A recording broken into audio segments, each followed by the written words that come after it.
Well, just because of what you, the nature of your, just because you do it. My MacGyver attitude I haven't got fancy equipment, though. Never have. Well, no, but you are a performer and you have to deal with microphones and musician, and so you know the deal. I'm just enjoying that it's not happening to me. Exactly. Just for a change. Exactly I get to my sit point. here and let you worry about it. It's all right. Welcome to Characters, a show where, in the dawn of AI, we are trying to better understand the human condition. Season 3 is all about our true colours, stripping away the grey and revealing what haunts, excites us and drives our purpose. I'm Jack, and as your host, I aim to provide our guests with a safe space, aware of potential judgment, to promote vulnerability, empathy and humility. On this show, we aren't focused on who our guest is, what they've achieved or their opinion on society. We've included links in the description for that. We're instead interested in how they overcome anxiety, deal with envy, or embrace forgiveness and gratitude. I really hope you can gain and grow from what our guest has taken a leap and shared for our benefit. So you saw Dave's. I randomly landed this on you. Yes. Why did you come? A well-lit conversation is one of my favourite things to watch and all of that. And so I guess getting a chance to be in one was intriguing to me. I'm often interested as to why people would want to talk to me about stuff, because I tend to do so much that I rarely talk about the things I'm doing. I just do a lot. I just do things. Doing is kind of what I do. If someone asks me what I do, it's like, I just do stuff. I do loads of things, and I've just become this person who does stuff. And if you want something done, I tend to be someone who you might go to, because, as they say, if you want something done, get a busy person to do it. Admin, getting sort of emails replied to and things like that, not so much. But get me in the room, stuff's going to get done. How are you at not doing stuff? I'm terrible at not doing stuff. So I would have, my particular psychological diagnosis, not that I have had one, but would, a therapist would say, not doing things is a problem. Not being able to not do things is a problem. And it will be about distraction and about pushing things away. And because the stiller I am, the more I overthink and the less I end up doing. So I find that my best modus is to just get on with it. So if I have a problem, if I have a challenge, a creative challenge, a song to write, a picture to draw, a bunch of words to write down, if I stop and think for too long, nothing will happen. So the doing and then fixing and erasing and cutting and editing and moving onto the floor and just the moving is where I get. I think the most I'm just most alive when things are moving. So if I stop and think, I tend to shrivel up and just and not get anything done. How does that affect your ability to strategize? Strategizing is not something I think I do. I tend to surround myself with people who do. So I think maybe that's part of my strategy. So my wife is a strategizer. My partners in the work that I do when I'm running the charity that I run, they are good strategy people. They're thinking long term. I have a big picture, and then I have detail. I have minutiae, and there is a bit in between where I just sort of I don't think I operate particularly well. And maybe I should, or maybe that's just not my bit of it. Tell me about the charity.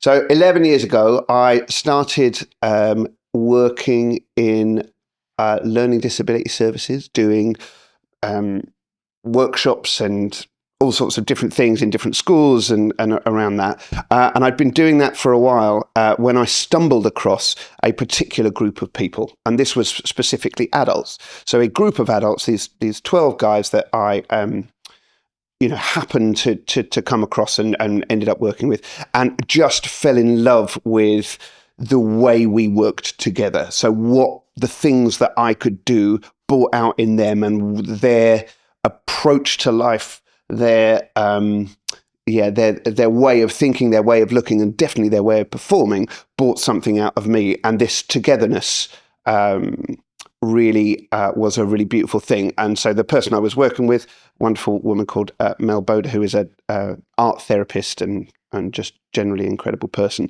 we recognized something magic was happening, and recognized that this group of people is a huge section of our society that we always, when we were growing up, they were invisible to us. Certainly in my childhood, I think learning disabled people, in my history and in my experience, were just an invisible community. And this group of people really changed my life, and I think kind of showed me that all of the years of musicianship and playing and gigging and plugging in mics and writing songs and performing and all the things that I had done up to that point could be used in a way to bring light and joy and togetherness to and about this group. And so we did one round of things. We did a bunch of sessions and then a gig. We wrote some songs. And it seemed to have this impact on people that I hadn't expected. People were watching it going, I've been wrong all this time. These people are not who I thought they were. And this music is allowing me to see these people as they are. And so it sort of became this is a thing. We should do it again. So we did another round of it. We did some sessions, wrote some songs, did a few gigs. Okay, yeah, this is a thing. And then suddenly, another group of people said, we'd really like to do that as well. And then we realized that just within our immediate circle of people that we could just almost call up, there was this huge amount of energy for it. So it became a charity. We called it Electric Umbrella. By accident, that's what the first club night was called. We took two very random words. We had a load of words written on Post-it notes on a wall, and just electric and umbrella seemed to go well together. Great, that'll do. Fantastic. Let's write a song. Okay, well, once it had a theme song, it has a thing. Okay, great, it's a thing now.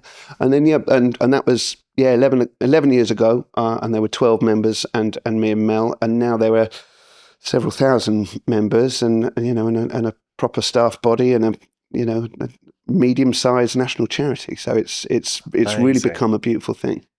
Amazing. What does togetherness mean to you? So for me, music, I was never much of a solo artist. I made 2 records kind of on my own, but it was all about the people I was working with. And for me, music has always been about a team effort, about playing and what you bring out of each other. So I was in one band from all of my 20s. So from the age of 19 to the age of 29, I was in one group and pretty much only played with those 3 people. And it was wonderful for that reason, in a way, because we were so together. The way I played was because of the way the others played. In isolation, it didn't really kind of stand up to scrutiny. But the togetherness of it was really important. And I think in my current version of myself, and there have been several, and there will be hopefully hundreds more, it's really about what we can bring out of each other, and what my set of skills, my experiences, the combinations of things that have happened to me to make me, how that affects the person or the people I'm with, and what it brings out of all of us. And so it's not just I'm going to be here, I'm going to write this song, I'm going to play, and I'm going to sing, and I'm totally affected by the people around me. So I think that's better as a result. I had a little foray into kind of being a solo artist, and it didn't really work for me. One of my favourite tours I ever did, actually. So contrary to what I just said, then the contrary is. I loved it. It was my best thing. It was my best thing I ever did, and it was completely on my own. No, I looked into being a solo artist for a while. So when I left the band, when our band split up, I made 2 solo records, and I did love the process, but I actually think it was the solo nature of it that meant it didn't have enough perpetual motion.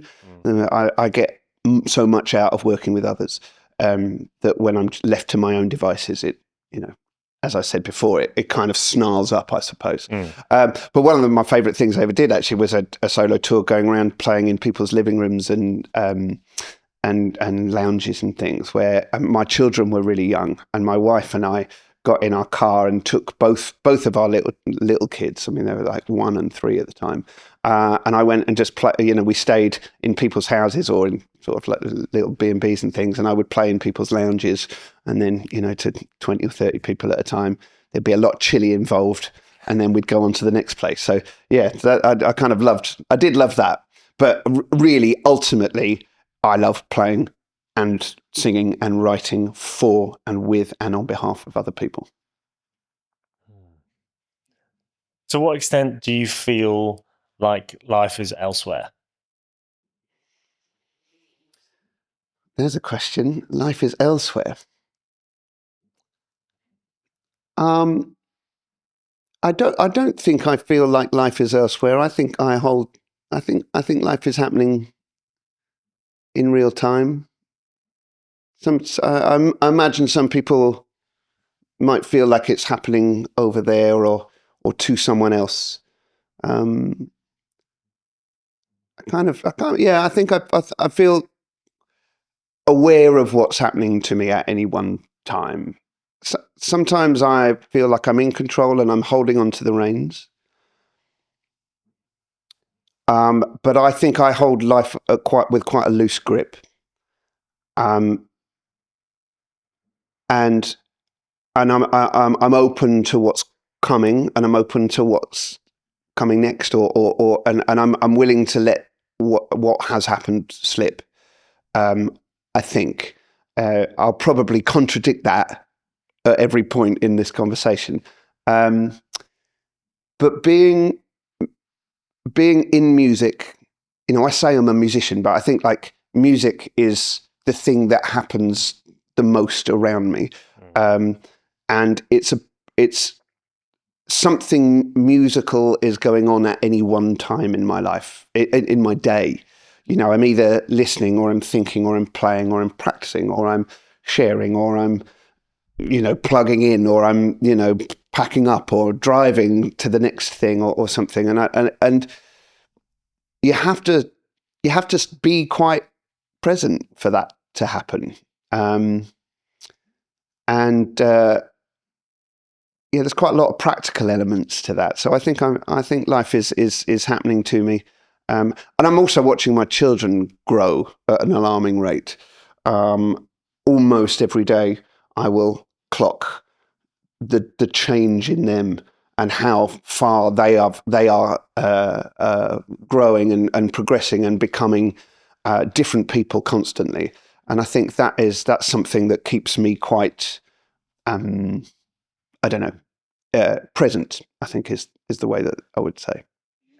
Present. That's what that question is all about. It's like, are you living in the past, or are you living in the future? So I don't think I'm living in the past. I think I try not to live in the past. I try and let things go and move on to the next thing. And in terms of the future, I would probably say that I should have thought a lot more about the future in my life than I have done. In the past, I should have thought a lot more about the future. But I never did. I've always been very much kind of thinking about trying to think about the here and now, thinking about the next show or the current song that I'm in or piece of music that I'm involved in, or the current group of people that I'm working with or amongst. For example, the charity that we have built and that I am so involved in and so obsessed with, really, was never meant to be a charity. I never sat down and said, I know what I'm going to do. I've identified a cause, because there are so many causes, but I've identified a cause where I can have some impact. And, within 10 years, I'm going to have reached every, learning disabled person in the country and made them feel X or Y. Or that sounds like a strategy. Yeah.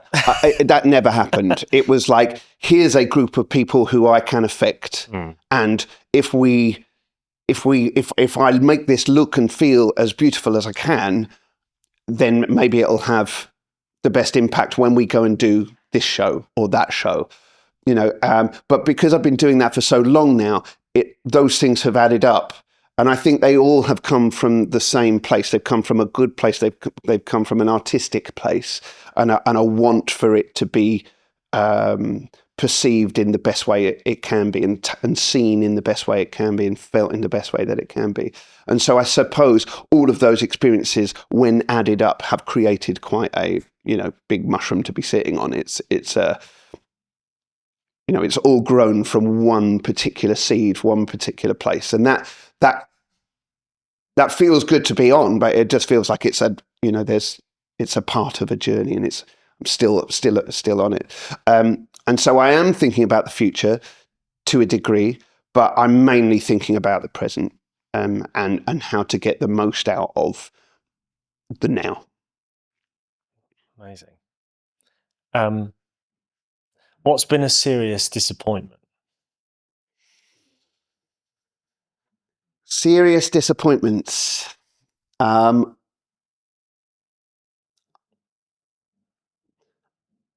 don't know if I have any serious disappointments. I have entered into and given energy to things that haven't worked out. But I would say the process of that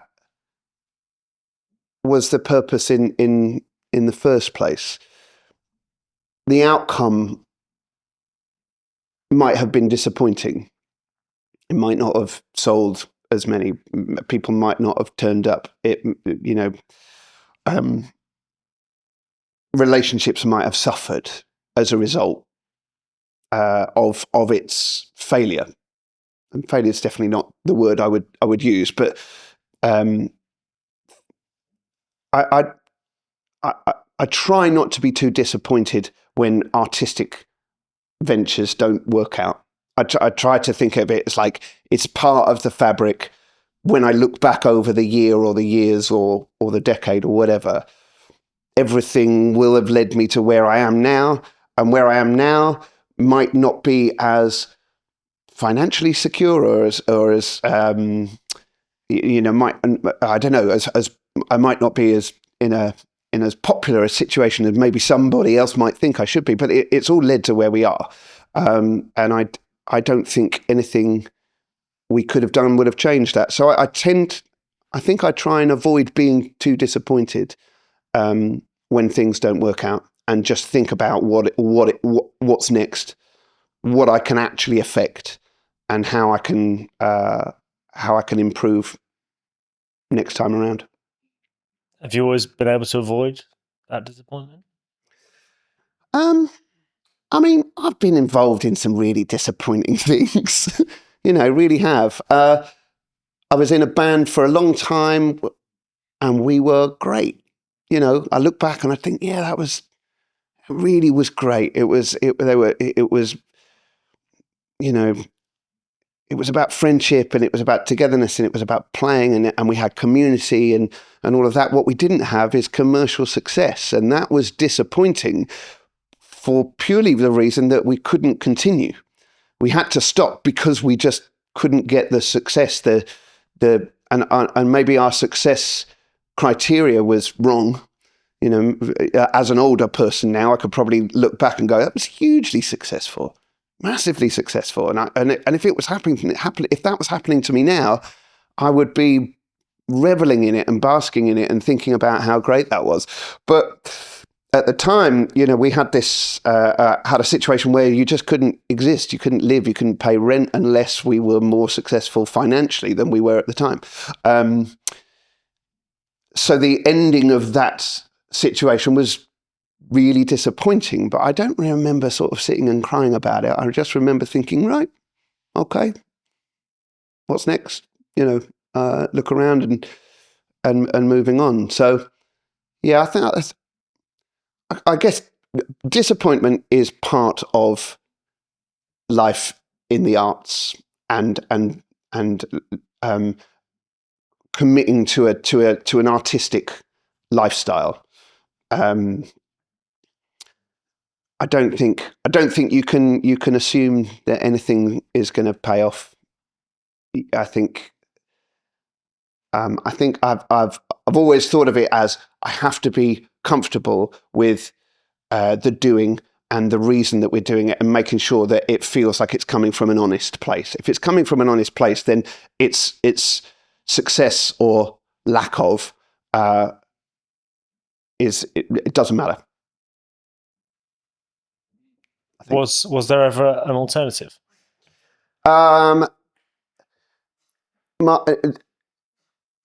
No, there's never been an alternative for me. I don't know what else I would do if it wasn't what I'm currently doing. I literally don't know. Things got a little bit tricky with life, a year or so ago, and I had to start. And I'd spent some time thinking about what I would do if all of the things that I am working on and the charity, for example, suddenly was not a thing. And I really struggled. It was like, oh, well, I could get a corporate job, or I could work for another charity, or I could do this, I could do that. And I really struggled to think about like what I'd want to do. Because, yeah, and I think part of that is about being obsessed with the present, with the moment, with where I am at the moment. So that thinking, well, in 5 years' time, I want to be here, or I could be there, or I could be earning this, or I could be achieving that. It's never really been an option.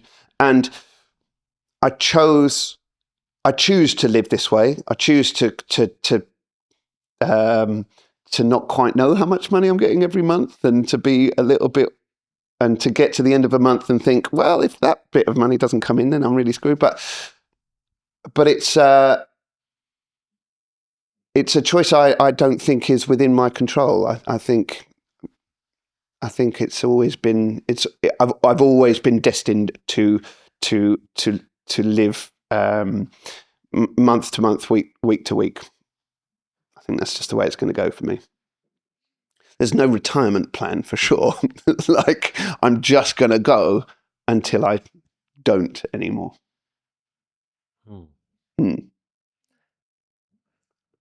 Of the people you live among at the moment, mm-hmm. which sounds like your family, yep. Your kids, if they were being mean, what might they say about you? Right. If of the people I live among, if they were being mean, what would they say about me? Well, I don't need to look very far for that. No, my kids, my daughter is savage.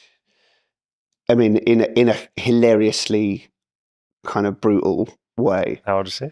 She is 13, and she pulls no punches, and I love that. I think my children, my wife for sure, gets what I'm about. They know that I'm not like other dads. That my schedule and the things that I obsess over, and where I'm going to be, who I'm going to be with, where I'm going to appear next, is not the same as other people in our circles. My daughter picks up on a lot of funny stuff. Often what I look like. She looked at me, I think, was it yesterday morning, just looked at my moustache, was like, still here then? Just, yeah, it's still here. Thank you very much. It is a choice. And I don't know if I'm doing it just to spite her or not. The cardigan gets a lot of that as well, the various cardigans. And again, I think it probably spurs me on to be a bit more like that, which is fine. I was wearing a pair of pointy shoes recently, and they came from my days in the band back in the day. And I just needed some brown shoes for a particular thing I was doing, and I was like, oh, they'll do. And I came down in them, and she said, I said, oh, these were the shoes I toured all around America in these shoes. And she looked me up and down and said, no wonder your band split up. And just walked out. I was like, oh, ouch. My son is a musician, not necessarily first and foremost in his life, but music is a big part of his life, and he plays keyboards in bands. And so I think he sees what I do as quite cool. I'm not sure that he always has done, but now he's starting to sort of go, all right, it's quite cool what you do. How old's he? He's 15. He's 15. But and my wife, I've been with my wife for 28 years now. So she's seen it and me in every stage, every tooth of the comb. She has been there and sort of, to a degree, stood back, watched, supported, enabled. I mean, she really has been my great enabler and allowed me to make decisions and move with the tide and accept work, reject work, move around, because she has been this very, very stable, hugely stable part of my life, which when I think about when we were talking about diagnoses and things like that earlier, one of the big reasons I am not disabled by whatever my psychology or whatever my diagnosis might be, is because I have such consistency in my relationship with her, and the coping mechanisms that she has built over the course of these decades are just there, and they just happen, and they allow for all the movement that being an artist, being somebody who moves between worlds, it's what's made it possible. So there's a lot of eye rolling that goes on. I was going to ask. Huge amount of eye rolling. Not everyone. Well, very few people are infinitely patient. So no, there is. Yeah, the patience is finite. Yes, but in my family setup, fortunately, that finite point is significantly far away. Huge. Yeah, it's significant. It's far away enough for it to never be too much of a problem. Lots of eye rolling. Lots of eye rolling, and that's all right. The eye rolling we can cope with, because I think, again, we have an understanding as a family that the things that I do they come from a good place, I hope. Being an artist, which I don't even know if I would ever say I'm an artist. Being somebody who surrounds themselves with music and art, it's a choice, but also it's not. It sort of is happening, and as we said before, it's happening to you whether you like it or not, and fighting it or trying to do something other is it creates friction, and I guess I'm always trying to avoid creating friction or barriers or dams, because I just getting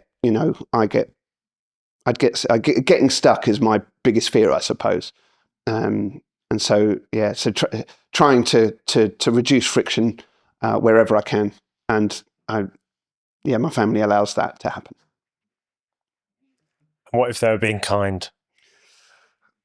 Well, I don't know what that looks like. If they were being kind, what would my family say about me? That I am that I'm being true to myself at most times. I think they would say that. I'd like to think that they would say that. The contrary to that is he just does whatever he wants. That maybe that's what the unkind bit would be.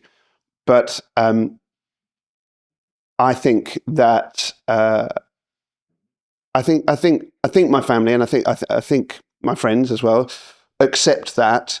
Yes, I do a lot of things. Yes, I do some exciting things. I do some boring things.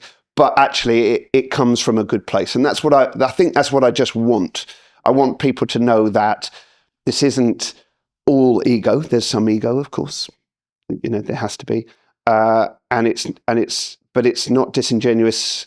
That I genuinely want the best for the people I'm working with. I generally want to make the best work that I can make, and that the better work I can make and the better things I can be involved in, the happier I'm going to be. I think that's probably what they'd say. Sounds marvellous. Well, I hope so. Who knows?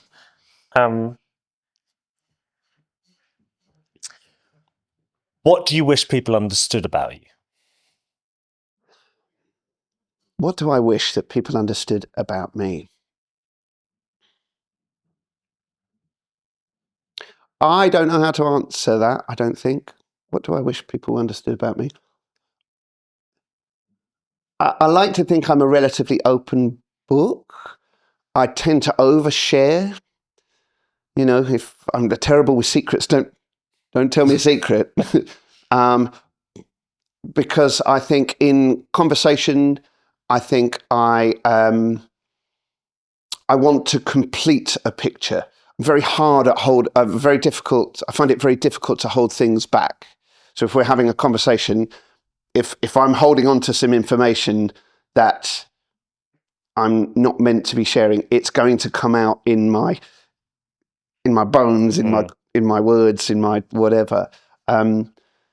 So I guess if you're asking, so if you're asking like what would I like people to understand about me, is one thing is that like it's all there, like there's nothing hiding.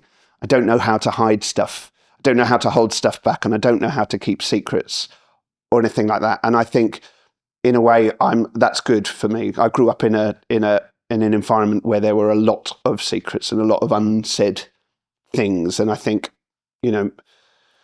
my parents' generation, your parents' generation, and definitely their parents' generation, there was so much unsaid. You came out of the war, there was so many things that just didn't want to get discussed. There were so many households that were just loveless and all of that, with stiff upper lip and all of that. And I grew up in a little bit of that, or an area of some of my life was full of secrets, and I think my rebellion against that is to overshare and not hold anything back. So,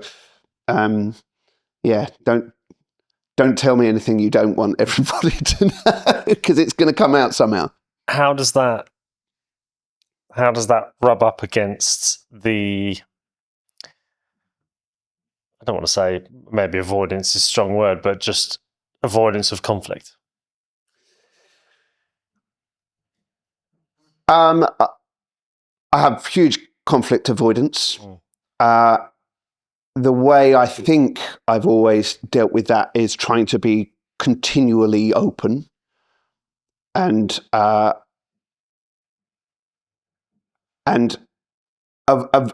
trying to stop things getting to any kind of nexus point. Amy and I, my wife, have never argued. We've never, almost literally, I'm just trying to think, we've never had a shouting argument. Now, sometimes I think that sounds really unhealthy. Everybody I know will say something along the lines of, that's not normal. I wonder if I've had any shouting arguments with anybody. I don't really think I have that. So therefore there is conflict avoidance. But I think the way I manage that is by trying to keep everything open as much as possible, accepting that I don't know everything about a situation, and that, and I'm more than likely to be wrong. Like I've always been, possibly too much, like taking blame where it's not mine to take, just to make things okay, and maybe apportioning or portioning blame to myself where I don't need to, but to make somebody else feel better. Maybe that's a thing. So yeah, conflict avoidance is a big thing. But I think if you can do that openly and honestly, and try and keep things just on the surface as much as possible with all of your relationships, with friends and with family, and definitely with work, that's the best way to avoid that conflict, is just to be as open as you can, as often as you can. Sounds like quite a heavy thing to lug around with you if you... I'm not sure if I think about it as being a heavy thing to lug around. I don't see it as a burden.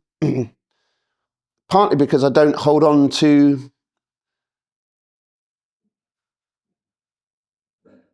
I don't know if I hold on to stress and to information and to stuff to make it feel heavy. I think I'm pretty good at talking stuff through with the closest person, whoever's nearby. I will tend to just talk things out. And the more I talk about stuff, the more it works itself out. And if something really dramatic has happened to me or to us, I find that I will just talk to everyone about it, probably driving them nuts about it, and probably have the same conversation or tell the same story to several different people until I've worked out the kinks in it. And I will find that I'll just get to a point that I've realized, I've stopped talking about X or Y, and maybe that is just because it's worked itself out. That sounds like a therapy. In yeah, a way. and yes, yeah.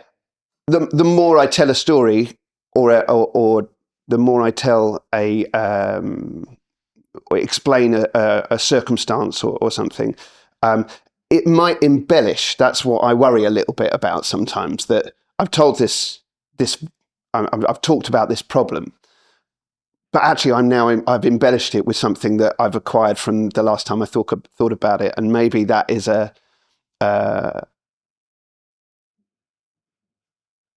that's something I probably need to avoid doing. Try and keep it to the same thing, try and keep it honest, or try and keep it the same.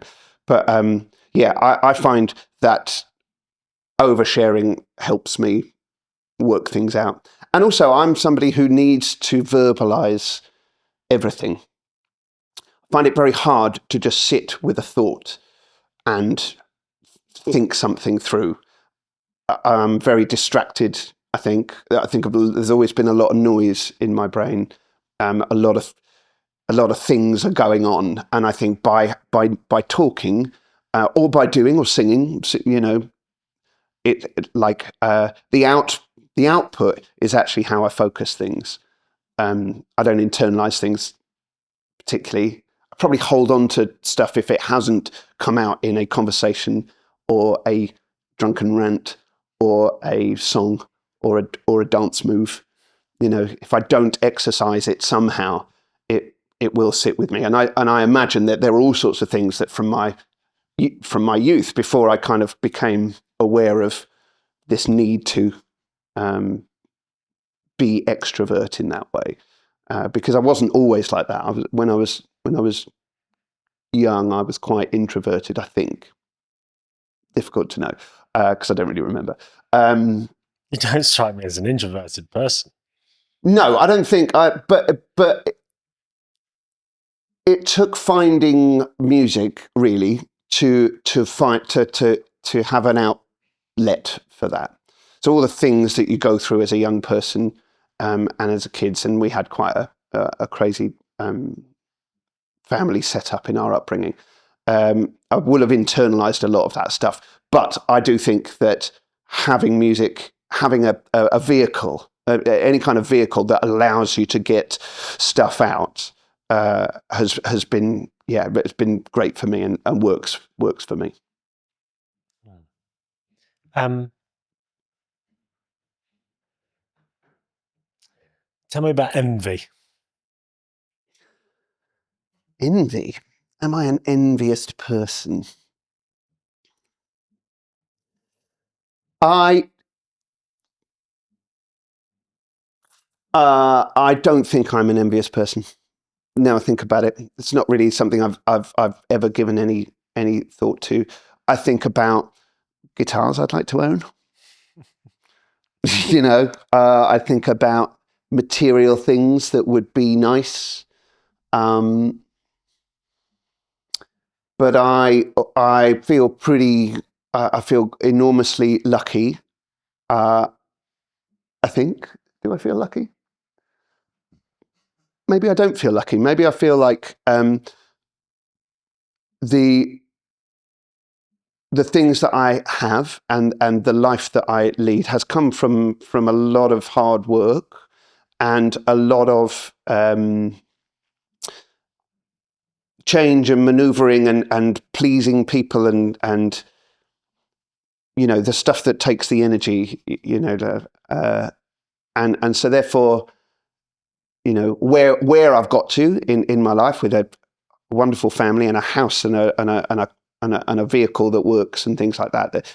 The van I drive around in, I'm more than happy with. I love it. It's rubbish, but I don't feel like I need a better car or a better, I don't even need a nicer guitar. I've got a couple of really nice ones and that's fine. Sometimes I'm just I just want to change, all of that kind of stuff. But I don't think I'm envious of anybody's life. I don't think I've ever really looked at someone and thought that's what I want. That's where I'd like to be. I've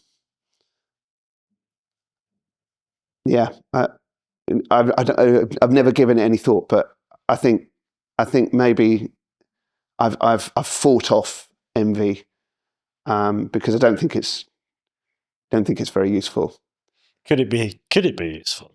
Yeah, or maybe there have been moments where I've thought, oh, that would be nice. Maybe I'll put a bit more effort into this area, and that might lead to a point where that can happen. But I don't think I think in that term. Because envy is a strong word, yeah. But it could also be inspired. You could convert it into something that gives you a sense of direction of, that's it. That person has what I want, and therefore I'm going to focus my energies, as you just said, into that direction. I think that sounds like strategy.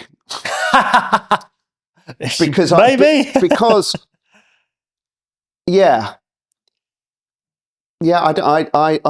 And maybe some of the things that I have done have been because I want to be more like someone or something else. Curious to reflect on. Yeah, it is curious. I have one of my issues as an artist is a lack of clear identity. And being able to be a bit of a chameleon and adapt and be more this way for that day or that song or that person or that job and be more that way for another. When I was coming up and in my fame chasing years, which was essentially what I did throughout my 20s, which was, I'm in a band, and the only way that we can be happy is if we're famous or successful in that way. And my barometer or my yardstick for fame was financial and maybe about being on the cover of the Enemy and selling out Wembley Arena. Maybe that was those things, but like as an older person, I know that none of those things would have guaranteed any level of joy or long-term happiness or success in Fulfillment. Yeah. And part of the reason I never got to those headier heights was because I, and we actually as a band didn't have really strong identity in one place. We didn't come from environments that forced us into a particular sound or anything like that. We were like good at moving between genres, between I don't know how to put this. Yeah, I mean, being too flexible as an artist actually meant that people would identify with you, but not necessarily see themselves represented or see themselves reflected in you. So I was not, I could never be a working class hero. I didn't come up from that kind of world. I had a, tumultuous upbringing, but comfortable and safe and well supported. And my parents were really bang up for me being a musician. And I stayed at home whilst I was on tour. We'd go off on 40, 50 date tours at a time, and I'd be on tour the whole time, but I still lived at home until I was probably 23, which I just find crazy. It was a very well, very well supported, very well looked after thing. And I did, there's a bit of me that just thinks that the songs that I was writing at that time and the things that I was asking people to identify with were not particularly, there wasn't in a way there wasn't enough friction. There wasn't enough kind of like, it wasn't tactile enough for people. It was like, man, that guy can sing really high notes and looks great when he's pulling those moves and all of that kind of stuff, but it's not speaking to me on a really kind of personal level. And I think that was part of why the band that I was in was never sort of successful in that way. And I'm okay with that, because actually what that's done is now I look back on, the 20 years that I've had since that point, is that my life has just been a series of those things. And I've been able to use all those different personalities and different skills and all of that to be a piecemeal artist. I'm a bit here and it. Someone said to me once that said your income needs to be like a bucket of gravel. The handfuls will come and go, and it might even refresh completely at some point, but it'll always be a bucket of gravel. When you've got these kind of big, like the band that I was in was like a big boulder, and once that was gone, it was just empty. And that's worked better for me moving on. It's allowed me to do all sorts of different things, and will continue to allow me to do all sorts of different things. Hopefully hopefully I've still got all sorts of interesting things to come. That I suppose is as a result of that bit of my personality. You said tumultuous upbringing. Our household was pretty chaotic. There was a lot of music. So both my parents are musical. My dad's very musical. But we had a strange setup of parents being together, parents not being together, there being, brothers and people coming from other relationships and all of that kind of stuff. And the story of that kind of runs through all of my choices, I think, all of my life. Identity. And it's a huge part of my identity, yeah. Huge part of my identity. So it was a vibey place. Our house growing up was the place where, my friend described it as the Billington House for Waifs and Strays. There were people staying, and, it was a very warm and welcoming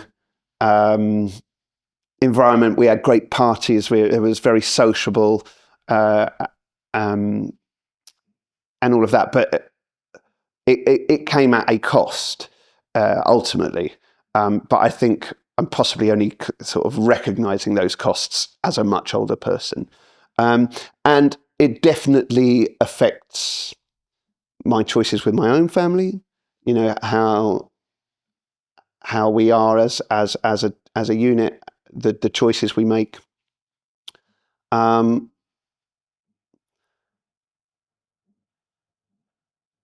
of course affected my choice of long-term life partner. You know, I've ended up with someone who's not like me, someone who is very, very stable, very, very safe, very, you know, not from the same world as I am at all. I think if I had ended up with somebody, well, I don't think I ever could have ended up with someone who has the same wonkiness as my life and my trajectory and my day and my after, even my morning can go, you know, I think those nodes would have ended up cancelling each other out a long time ago. And yeah, so my upbringing definitely feeds into all my, you know, every bit of my life now. You talked earlier about different versions of yourself. Yeah. Perhaps reinventions. What would you say to those previous versions? I don't think I even have previous versions. I think they all have always existed at the same, along, you know, together. You know, there were structures that I was involved in before that I'm not involved in now. So a band that I was in, and I'm not. But that's a sort of an external structure. I think in terms of the people that you are at any one point in your life, I mean, I think it's just, we should all accept that it's constantly changing and that that's okay, and that you can be and should be adaptable and malleable and be able to slip in and out of those things, you know, depending on your environment and depending on who you're with and who you know. Yeah, all of those things. I'd like to think that as a result of being several people at the same time, you know, that is just one person. I just feel like, you know, we are all such a product of our environments, of our experiences, and that I try and keep them all just on the surface, and so that I can tap into them and just move between them and try and keep that that feeling of being here and not here. I've often been worried that, you know, if I let myself, I would drown in all of that, and that I have to just kind of keep my head above it all and hold my various personalities, my various experiences, my various things just kind of here, because I think I would probably drown quite quickly if I let those things get on top of me. Tell me about decision making. Decisions. I can when I'm writing songs, when I am creating work of some description, be it music, be it, I don't know, some sort of visual thing or a film or whatever. I like making quick decisions and then undoing them if I need to. So I think I make multiple micro decisions that add up to one big one. So I don't think I think it's about micro decisions. I'm going to do that, and that's going to affect that. And then by the time I've got there, okay, that didn't work. Right, great. Next, you know, be able to be quite clear about those micro decisions, not stacking up too far. And as soon as you get to a point, I have to look at it and go, has that led me to where I've got to, or where I wanted to be, or am I just in a whole different space now? And actually, what I thought I wanted, I don't. I actually want something that is inspired by where I've got to now. And I think about that, if you imagine a Logic file, I work really quickly and really messily. Some of my producer friends can't cope with how I work in a Logic DAW or Pro Tools DAW, because it's like cut, move, shift, boom, go out, right, and then where are we? Oh no, okay, right, bin the whole thing, start again. Whereas actually, what I could probably have done is taken that first thought, got that really good, got the bass drum just sounding just right, but that's not me. I have a huge option blindness problem. Menus in restaurants, for example, I'm terrible at. Like, I really can't cope with a detailed menu, let alone pages of it. Curry houses, fortunately, I kind of know roughly what I want before I get there, or I'll just guess and just point at something. Yeah, I mean, at a curry house, you always order the same thing anyway. Well, yeah, that is true. That is true. Yeah. So decision making, I'm a micro decisions guy, and I will make hundreds of micro decisions, and they're all based on something. They're all based on something I've discovered before, a decision I've made in the past, even a tiny one, the needs or wants of the people I'm working with, an inflection in tone of what somebody has said they want to do but they don't, and maybe something, if a little bit of a shift might change the outcome. So yeah, I think now I think about it, I make quick, multiple, thousands sometimes, micro decisions that lead me to somewhere that I need to be prepared to just bin off and get and start again. And I'm all right with that. That seems to be okay. And I suppose if I took the musical idea of that and expanded it out into my life, it's probably the same. Most things that I do musically represent something broader in my life. Broader? Something about the way I chose that chord over that chord, or the process by which I came to land on this song or this order of things, or is most likely, and I don't know if I've got an example, but most likely is a microcosm of, I imagine a light shining up through it, tiny little disc of information, and it broadcasting a bigger picture version. If I look at my life from a broader point of view, where I am now, as I said before, is a series of tiny little micro decisions that have got me to this point. I have binned things off and stopped and started again, been okay with the emptiness, with the blank page, and moved forward. And I think that is a perpetual thing. I don't think I'll ever get to a point where I will say, yeah, this is success, or I'm happy.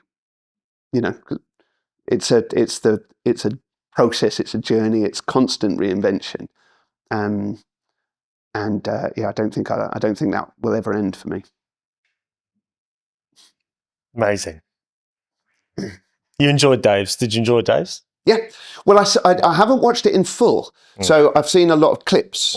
So I think it's quite a lot of time to put to one side to watch a whole one. Yeah. Well, I do a lot of podcasts, so my listening. As in, you host them? No. Or you're on them? No, I listen to a lot. Yeah. So my sort of consumption of art in the last few years has really shifted. I am listening to a lot more music than I was. I think I went through a phase of just, being bored of everything I heard, of only wanting to listen to audiobooks, things that weren't music. But I've been listening to a lot more stuff and really enjoying and going to a lot more gigs. The last 3 or 4 years, I've made a real point of going to gigs. Gigs is my absolute still, even though it's my job and the thing that I do, I love being on stage. Of course, I love being on stage. It's like it's the best thing ever.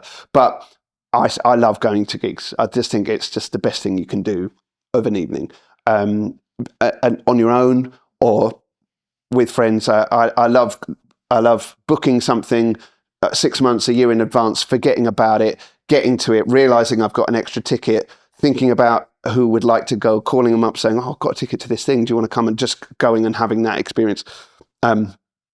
Still my absolute favorite thing to do. But listening to, finding new music has really been a brilliant thing in the last couple of years. I've been reinvigorated. For so many years, I listened to the same artists or the same type of artists, maybe, just on loop. Just like, why listen to anything else when you've got 19 great Neil Young albums? I mean, there's probably a whole bunch of them that aren't that great, but there's so much already. Why look for anything new? But actually, whilst I absolutely don't understand the music industry as it operates or how people exist anymore, or what it takes to get this work out there in the world and actually live off it or anything like that, I have no idea. But there is brilliant, wonderful music being made all over the world and all over the place, and there is unbelievable amounts of it to get involved in if you can find it, if it can find you. Because of course, there's very little that is marketed to everyone anymore. There's very little that's going to unite all of us. So we have to kind of embrace that and think about our algorithm and all of that, and just think, well, whilst I do mourn the loss of the Oasis or the Duran Durans or the Beatles, working backwards, those things that are going to unify all of us, and those songs that are just going to get under our skin, in 10 years' time, or maybe in 15 years' time, or whatever it is, whilst we're all at a wedding and jumping up and down to Mr. Brightside, is there going to be an equivalent for young people now? Because we are so micro-targeted with that doesn't mean there's not wonderful, brilliant, awesome music being made, but it's what is unifying us is the bit that I think is missing. And I just think you have to, we've got to embrace that and just think there's great music, and yeah, if you need to use my algorithm to get it to me, then great. I'm up for it. Amazing.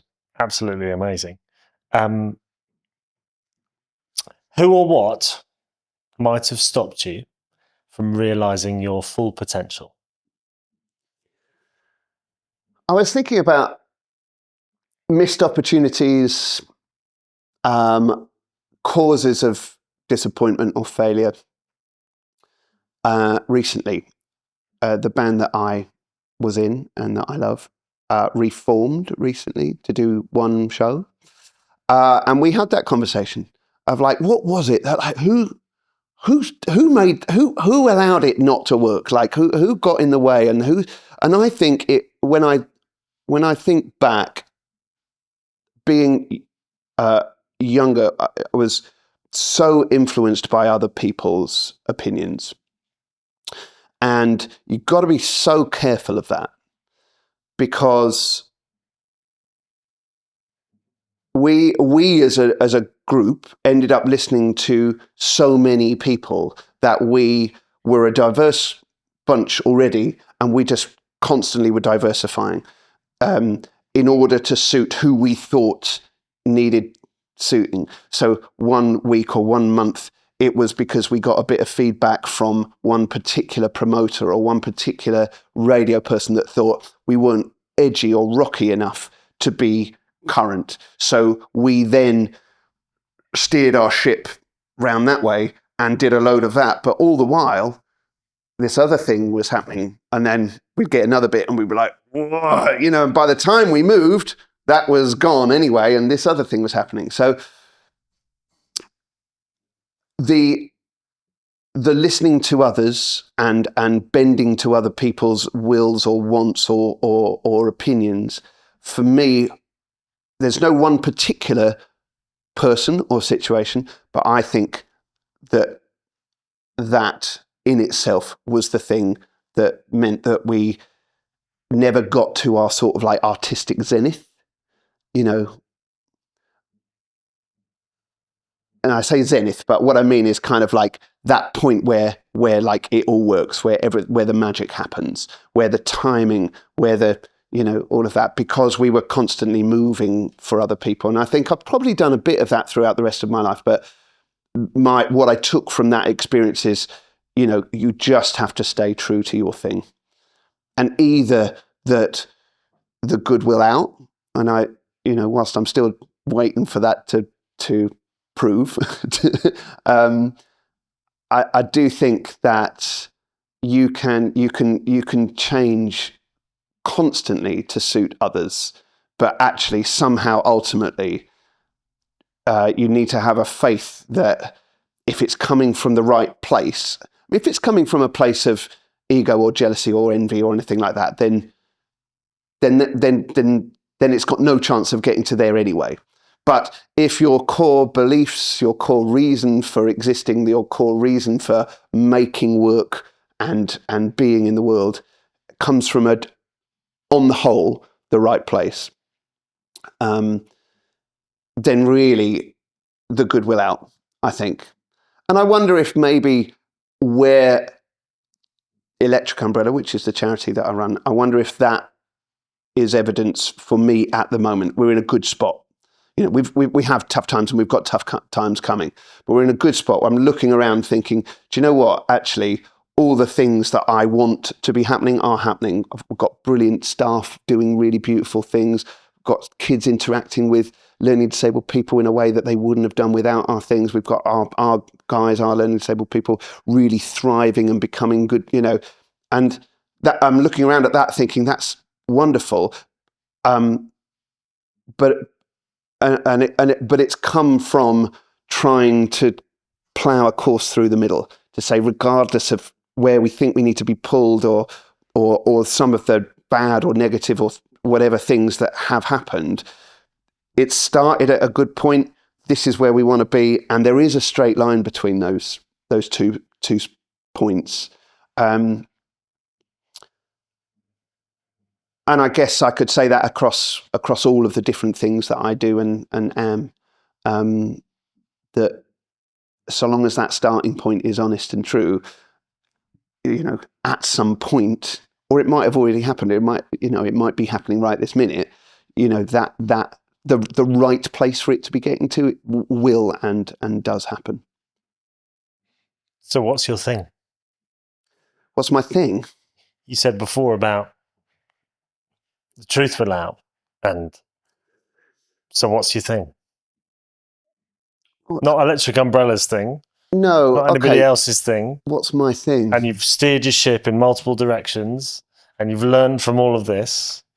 So what's your thing? Core values. So I do think it's about core values. I think it's about some self-belief is a thing of knowing you're good at something. Like I know I can sing. I've heard myself. It's all right. It's in tune mostly.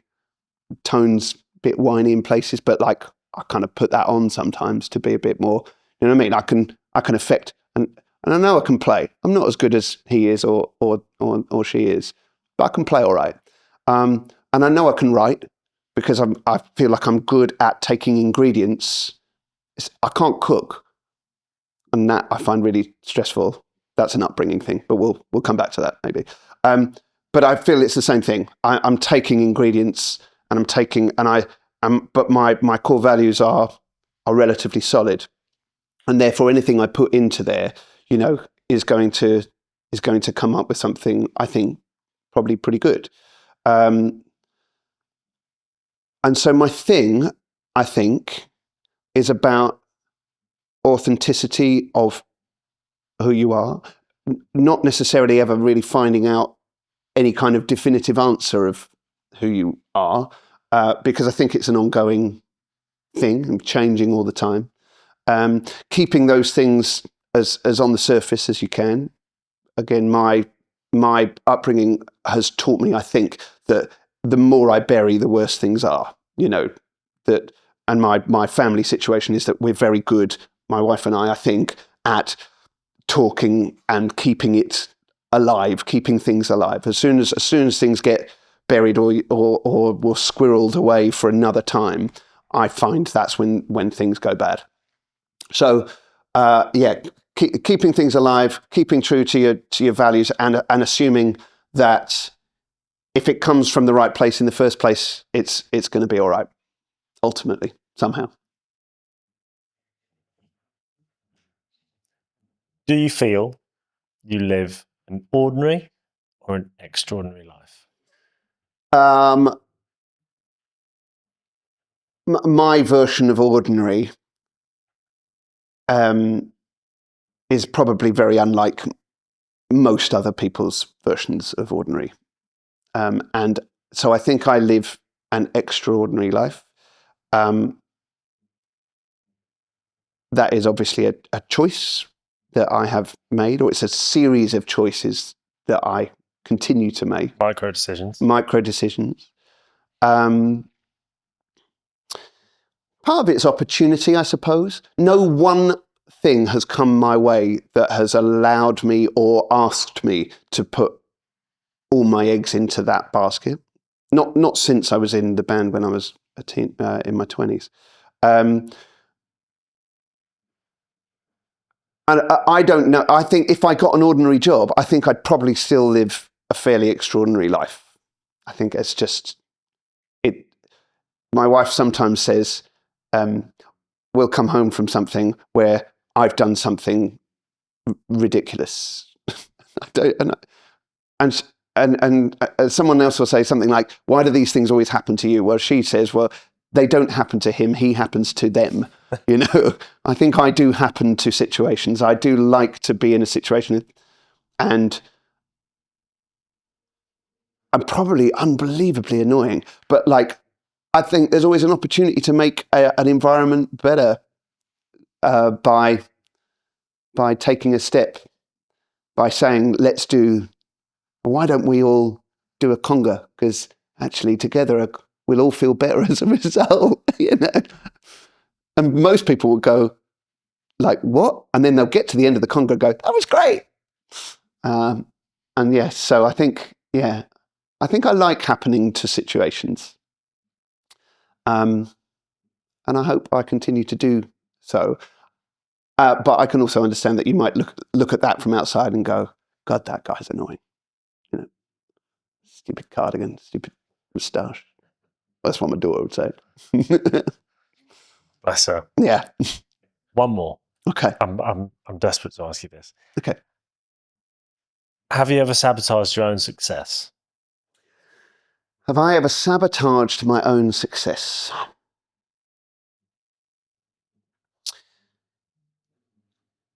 Have I ever stopped myself from succeeding because I wonder if because I'm scared of what might happen if I do. So I wonder if I might have done. Again, when I was in my fame chasing years, we were this close. I mean, I've been this close to success kind of all my life, really. And a suggestion was made to me at some point that maybe I keep it at arm's length, and that maybe actually where I belong is there, and where I keep myself is there. I could easily have been more strategic and looked at somebody who I admire and thought, how could I get myself to that point? To earn that much money, to have that many followers, to be that renowned or well known, to be that good, I could have practiced more. I still can. I I should practice a lot more than I do. I know I can be better technically as a guitar player and as a singer and as all of the other things than I am. Something keeps me where I am. I could have made financial decisions. I could get into crypto. All of those things. I could not have to stress my brain out every month when we're at £4 in my account at the moment. I'm owed money. I'm fine. It'll be all right. But like, I have no savings or anything, and I could have made some financial decisions that, and I still can. I know I could. I could have really made a point of trying to join a particular band, or I could have hounded a particular. Do you know what I mean? And I sometimes wonder whether I'm just consciously or unconsciously and constantly sabotaging my own success and just keeping everything here. I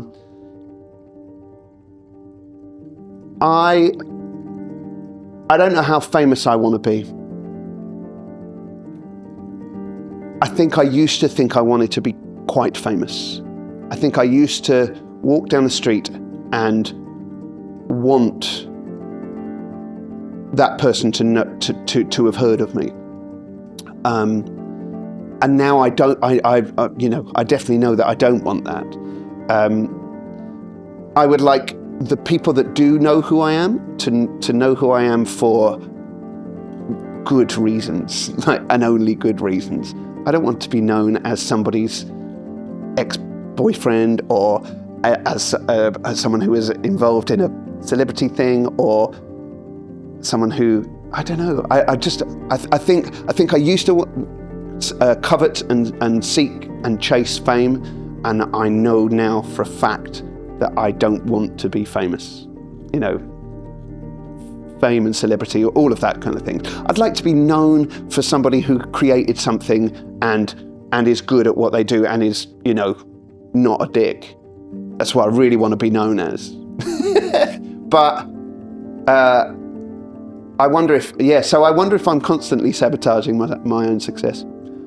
I think I've been close to being in those situations for years, and maybe I constantly keep them out of reach.